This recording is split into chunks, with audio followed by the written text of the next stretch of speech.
Donc, merci aux organisateurs de m'inviter à vous parler d'un sujet qui m'intéresse particulièrement depuis une petite dizaine d'années, qui est celui des données de vie réelle. Moi, je suis médecin, je suis exactement oncologue médical au Centre Lombérard, qui est un centre de lutte contre le cancer. Il y en a à peu près 18 en France. Et je pense que si vous êtes de la région lyonnaise, vous devez connaître un petit peu ça. Mes liens d'intérêt, si ça passe plus, on va utiliser ça. Qui ont peu d'importance. Ici. Alors, ce qui est très intéressant avec les données de vie réelle, en plus pour quelqu'un qui aime l'histoire comme moi, c'est qu'en fait, la vie est un éternel recommencement. C'est qu'on parle énormément des données de vie réelle depuis une dizaine d'années. Or, ça a été les fondements même de l'évolution des pratiques médicales. C'est-à-dire que depuis la nuit des temps, c'est le retour d'expérience de médecin à médecin qui ont fait évoluer les pratiques. Et je vous donne un exemple ici, qui était un chirurgien extrêmement réputé. C'était la star, mais vraiment la star de la chirurgie du cancer du sein, qui était Alstedt, et qui faisait une chirurgie qui était extrêmement mutilante, délabrante. C'est-à-dire que pour un cancer du sein, il retirait le sein, les muscles pectoraux, il retirait tous les ganglions sous les selles jusqu'en haut du cou. Et il montrait à l'époque, vous voyez, la date de sa publication, c'est 1894, que quand il se comparait à des autres séries rétrospectives, parce que forcément c'était des séries rétrospectives, c'était la petite colonne en bas, il avait très peu, je sais pas, ça marche pas, il avait très peu de... Ça marchera pas. Il aura très peu de récidives locaux-régionales. C'est-à-dire qu'il était très content de lui en disant, bah, vous voyez, ma chirurgie c'est la meilleure, les gens ne récidivent pas au niveau de la tumeur. Ce que ses collègues ont mis quelques années après, ont attendu... Je suis désolé, ça ne marche pas en vrai. On a attendu que le Sir Alstedt décède, c'était qu'il avait montré qu'effectivement, ça c'est 1934, qu'effectivement il y avait peu d'évolution loco-régionale, mais il y avait toujours autant d'évolution métastatique et que finalement le taux de mortalité était extrêmement important, parce qu'il y avait moins d'une femme sur deux qui vivait plus de 2 ans. On parlait beaucoup de la recherche, je vais y arriver, il faut passer là-dessus. En fait, la recherche clinique, comme on le connaît, on en a parlé un petit peu tout à l'heure, avec les essais cliniques, la randomisation qui permet d'avoir des groupes comparables, finalement, en cancérologie, elle a commencé fin des années 50, début des années 60, avec des essais thérapeutiques. C'était le programme NSABP qui était à l'époque là-dessus. Et la problématique de ces essais cliniques, c'est que c'est extrêmement contraignant, alors encore plus d'un point de vue réglementaire depuis quelques années.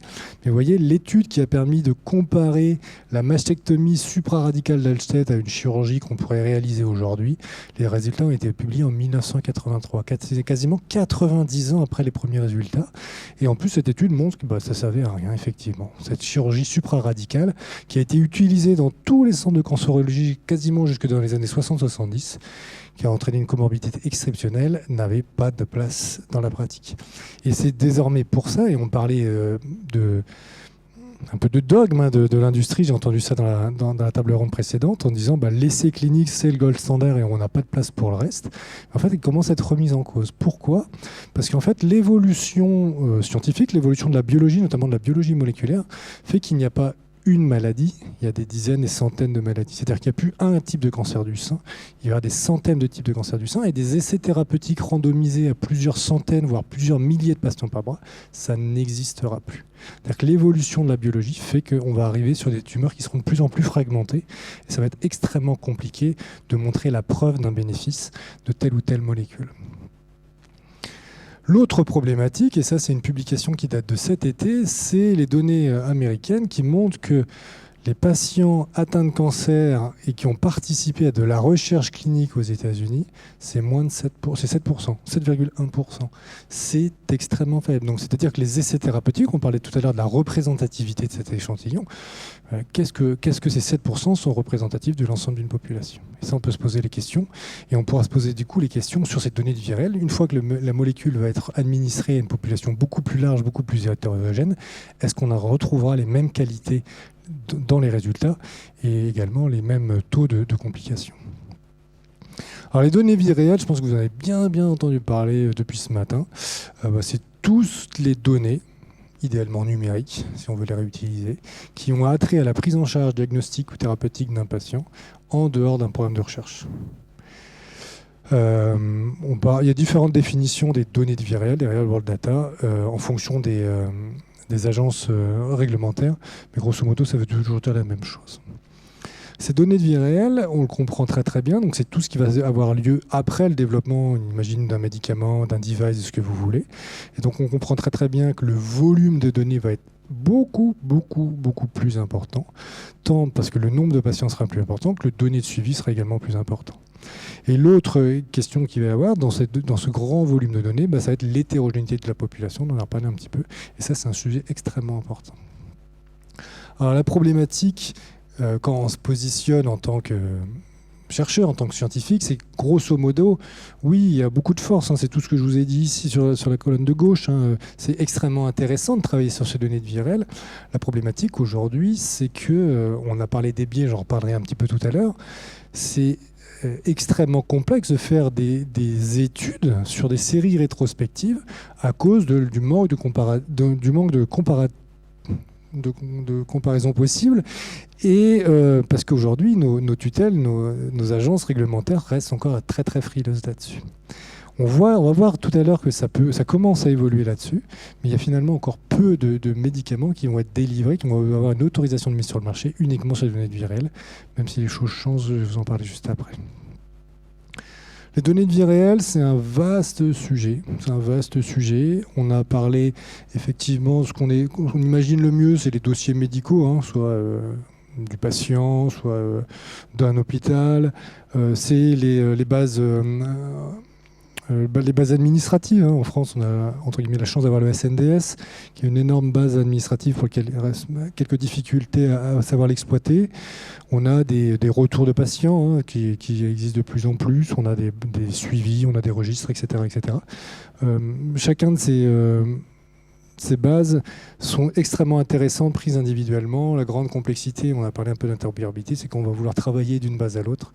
Et là, ça va demander du chaînage et des compétences réglementaires et techniques extrêmement importantes.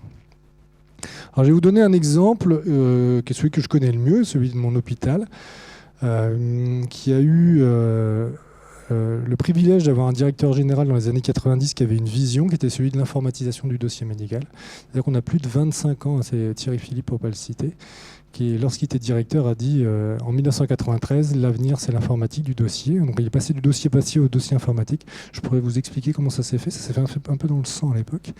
Et grosso modo, on a à peu près 360 000 patients uniquement axés sur de la cancérologie. Donc on a vraiment un historique extrêmement intéressant. Et les données numériques, grosso modo, ça tourne dans notre établissement autour de 3 grands gisements, les données cliniques, tout ce qui est compte rendu de consultation, compte rendu de séjour, tout ce qui est grosso modo textuel, les données génomiques, somatiques et constitutionnelles, et puis tout ce qui va être lié à l'imagerie numérique. Et il y a un grand pan de l'image numérique qui en cancérologie est devant nous avec une vraie accélération, qui est l'anatomopathologie, où là les métiers sont en train de changer avec des services de pathologie digitale qui commencent à s'installer dans les différents gros centres de lutte contre le cancer français. La problématique de ces bases de données, donc ces données cliniques qui servent avant tout à la prise en charge des patients au quotidien, c'est grosso modo, on a effectivement un distinguo entre la quantité, donc des données réelles issues du patient, avec la qualité. C'est-à-dire qu'effectivement, nos données d'essais cliniques où l'information a été structurée par un médecin, contrôlée par un attaché de recherche clinique, recontrôlée par un narcomoniteur, effectivement, on a sur votre gauche des données extrêmement fiables, mais pour quelques centaines, voire quelques milliers de patientes. Alors qu'à l'opposé, on a des centaines de millions de documents qu'il va falloir savoir à exploiter, parce que majoritairement, c'est de la donnée textuelle. Je vais y arriver.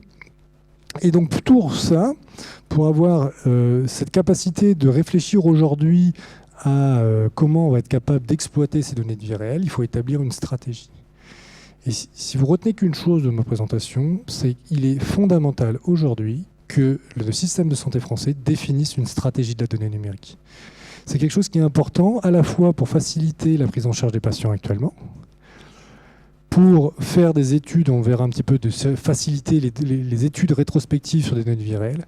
Et surtout demain, parce que je crois vraiment que demain ça va arriver, alors demain comme ça je ne mets pas de date, c'est qu'il va falloir que ces structures soient en capacité de fournir de la donnée structurée pour alimenter des modèles d'IA, puisqu'on verra tout à l'heure que des modèles d'IA plus médecins, ça va faire mieux que médecins seuls. Et aujourd'hui, l'étape numéro 1 de tout le monde, de toutes ces structures, c'est de définir une stratégie de la donnée numérique, qui sont en capacité de connaître où sont leurs gisements de données, qui sont capables de connaître la qualité de leurs données structurées, la complétude de leurs données structurées et de travailler sur des axes particuliers. Ça, c'est notre stratégie à nous, là, sur notre dernier copil qu'on a mis en place. La cartographie des données de santé, ça c'est une slide que je récupère facilement. Il y a énormément de données, on a vraiment l'impression qu'au sein d'une structure hospitalière, notamment une taille comme le centre Léon Bérard, on a beaucoup de données structurées. En fait, le gros du volume, c'est du texte. Et du coup, pour valoriser ces données textuelles, grosso modo, qu'est-ce qu'il va falloir? Il va falloir soit des attachés de recherche clinique par dizaines, soit y mettre un peu d'intelligence particulière. Et on utilise des solutions d'analyse de traitement automatique du langage, dont le gros, ça je vous apprendrai rien là-dessus, hein, le gros du travail va être d'extraire des concepts médicaux, de classer des phrases, hein, en retirant bien entendu les phrases négatives, hypothétiques, bien comprendre que quand on parle d'un cancer du prostate chez son père, c'est que la femme n'avait pas un cancer de prostate, toutes ces choses-là. Et une fois qu'il aura extrait ces concepts médicaux en comprenant bien le sens des phrases, et ben ça va être d'aligner ces concepts sur des référentiels internationaux. Hein. Moi, je crois beaucoup au fait que dès le départ, si vous voulez vouloir travailler, si vous voulez vouloir collaborer, ça serait bien qu'on utilise des classifications internationales de la maladie plutôt que la classification du docteur Odell, parce qu'il trouve que c'est mieux de le faire comme ça. Voici un exemple de solution qu'on utilise. Alors ça, c'est une solution qui est commune à tous les centres de lutte contre le cancer, hein, parce que c'est pareil, on essaye de mutualiser les efforts. Et ce qui va être très très important dans cette stratégie de la donnée numérique, c'est que la structuration qui va sortir de ce genre d'intelligence, il va falloir la mesurer. Il va falloir la mesurer à la fois parce que j'aimerais bien être certain que quand il trouve un cancer, ça soit le bon cancer, qu'il soit trouvé la bonne date. Et du coup, comment on fait pour contrôler la qualité des données structurées par du NLP? Et ben on va faire une comparaison par rapport à des essais cliniques. Donc là, c'est ce qu'on a fait par rapport à un de nos essais cliniques dans mon structure. Vous voyez, il y a 2000 patients. Ils retrouvent le bon cancer dans plus de 95% des cas. Et quand vous comparez les dates en bas et surtout la courbe de survie, vous avez l'impression que les données sont plutôt correctes dans cette situation. Alors pourquoi utiliser des données de VIREL dans le développement? Il y a différentes stratégies. Ce qui se fait de plus en plus, c'est les extensions d'autorisation de mise sur le marché, c'est-à-dire qu'un médicament a déjà été commercialisé dans tel ou tel type de situation. On peut se rendre compte que dans les données de VIREL, on retrouve des efficacités à peu près similaires. Ça a été fait dans le cancer du sein. Moi, je fais que du cancer du sein, c'est pour ça que je vous en parlais beaucoup. En fait, les études ont été faites chez la femme. Il y a des hommes, 1% des cancers du sein se font chez l'homme. Et dans les données de VIREL, on a vu que les résultats étaient identiques, donc on a des extensions d'AMM qui peuvent se faire comme ça.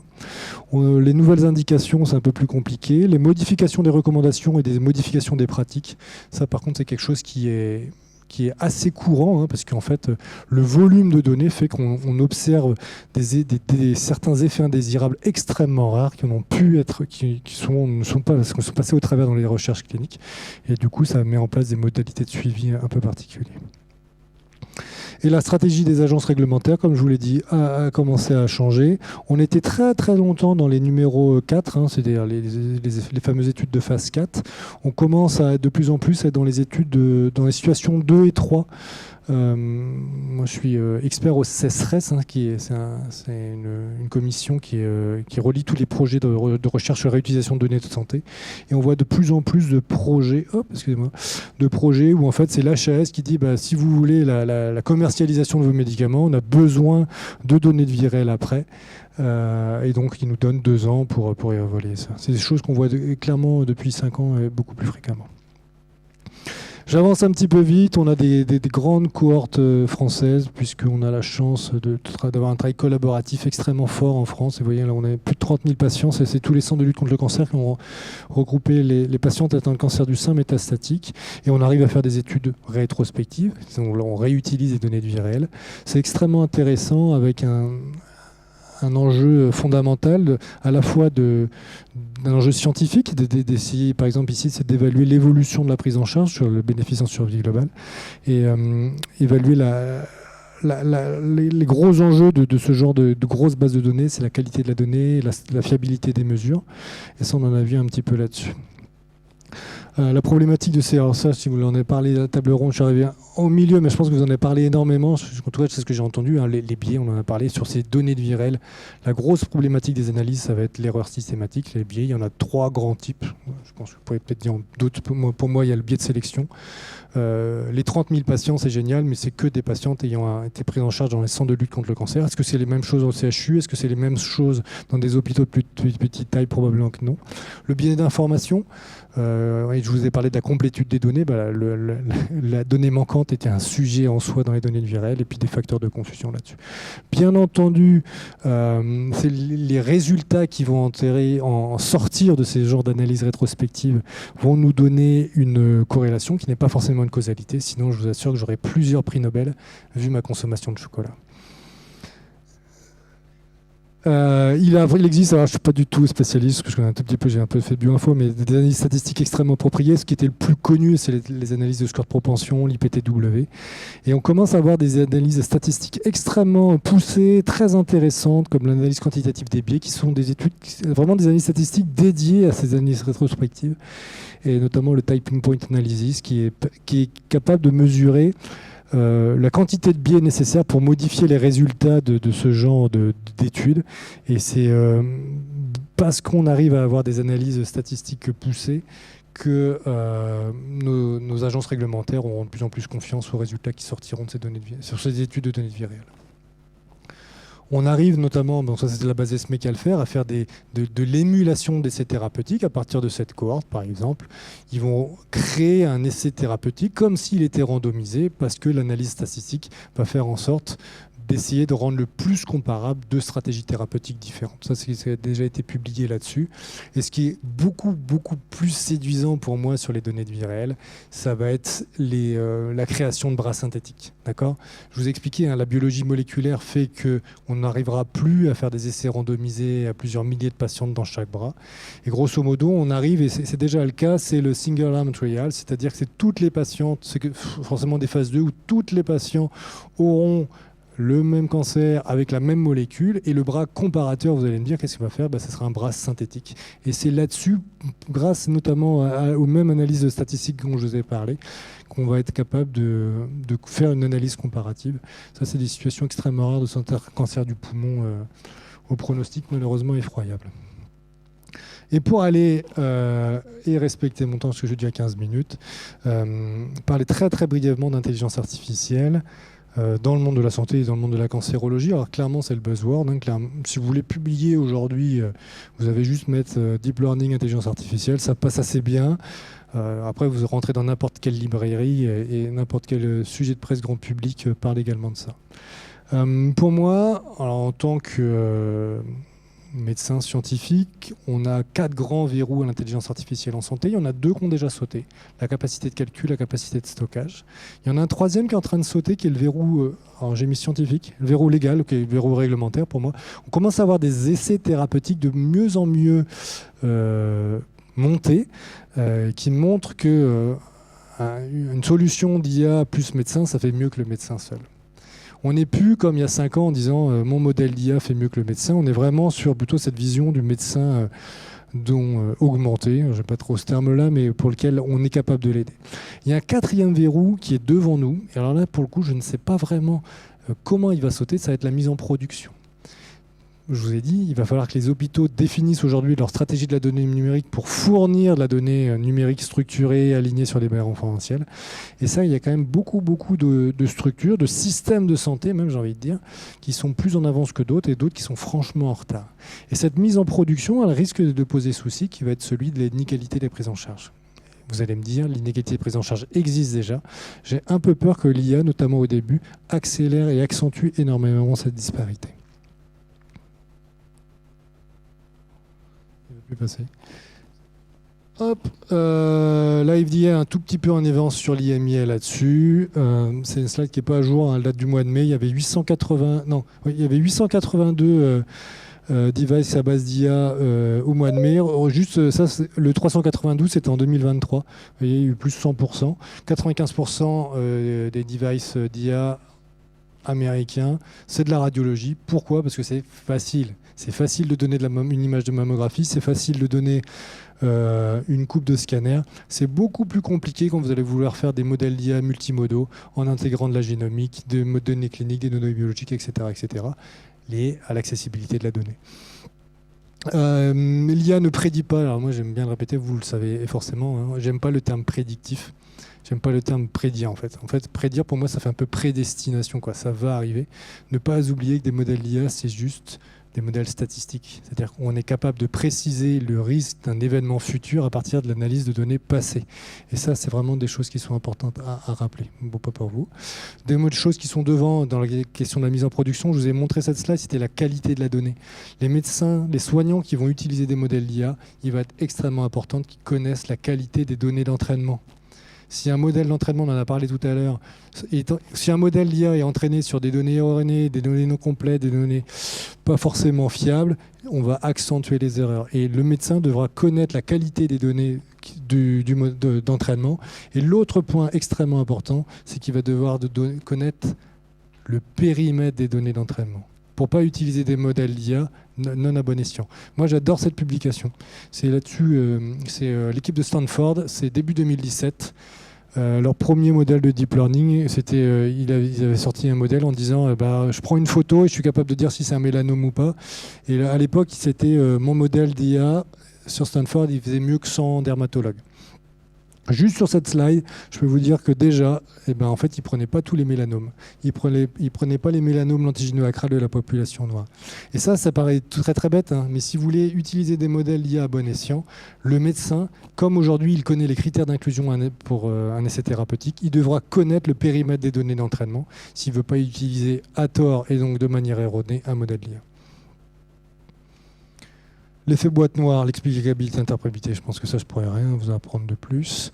Et grosso modo, ce qui va arriver plus vite, en tout cas plus que sur certaines choses, c'est tout ce qui est l'utilisation de tâches chronophages. Ça, c'est un modèle de réseaux neuronaux qu'on a monté à l'établissement, qui est la mesure de la composition corporelle d'un patient. C'est extrêmement chronophage, hein, il faut 10 à 15 minutes par radiologue, il faut moins de 3 minutes pour qu'un modèle d'IA analyse une centaine de scanners.